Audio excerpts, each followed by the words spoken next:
নাজানো তোমাৰ কি নাম আছিল, তোমাৰ ডিপাৰ্টমেণ্ট কি আছিল।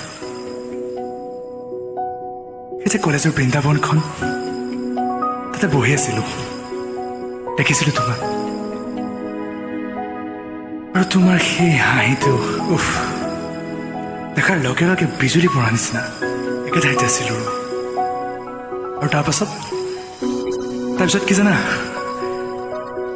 সদায় বৃন্দাবনত তোমাৰ অপেক্ষা, কেতিয়াবা পাছকচ বাং মাৰি, কেতিয়াবা অফ ক্লাছ, আৰু কেতিয়াবা ক্লাছৰ শেষত।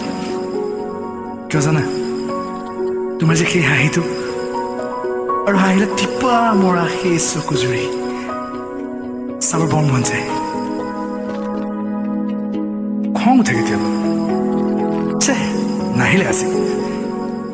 শেষত দেখো বান্ধৱীৰ লগত তুমি আহি থকা, বহুত ভাল লাগে। কেতিয়াবা যাওঁ তোমাৰ পিছে পিছে, আৰু তাৰপিছত চকুৱে চকুৱে পৰে, আৰু নিবিচাৰিলেও এটা হাঁহি বিৰিঙি উঠে মোৰ।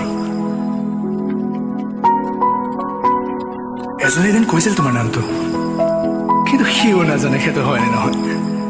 তথাপি মানি লৈ মই নিজৰ পৰা দিছিলো এটা পম্পছ। ফানী নহয়, কিন্তু তোমাৰ এই ফানী পম্পছ নামটোৱেতো মোৰ হৃদয়ত বহুত সপোন দেখাইছিল। কেতিয়াবা কাৰোবাক সোধো, সেই যে ছোৱালীজনী বহি আছে, নামটো জানা নেকি? সকলোৱে কৈ নাজানো। তাৰপিছত আকৌ একেই অপেক্ষা, ক্লাছ বাং মৰা। আজি কি হ'ল জানা, তোমাৰ কথা সুধিছিলো এজনক, গম পালো তুমি পম্পছ নহয়, কাৰোবাৰ বেলেগ কিবাহে। বহুত কিবা আছিল ক'বলগীয়া তোমাক, কিন্তু সেইবোৰ হয়তো তোমাক বেলেগেই আগতে কৈ থৈ দিলে। লগৰটোৱে ক'লে, বেড নিউজ ব্ৰ, কিবা হোৱাৰ আগতে তুমি বহুত দৌৰা-দৌৰি ক'লা। তোমাক মই তাৰ পৰা উভতাইও নিব নোৱাৰো।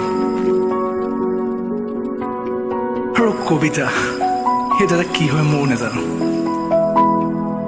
কবিতা লিখিব একেবাৰেই মন নাই। কিয় জানা, তেতিয়া লগৰবিলাকে ক'ব, সেই আছা দেৱদাস আহিছে। তুমি হয়তো হবা সেইজনৰ বাবে গান, শুন আৰু বহুত কিবা কিবি, কিন্তু মোৰ বাবে কি জানা, তুমি মোৰ সেই বৃন্দাবনৰ পম্পছজনী।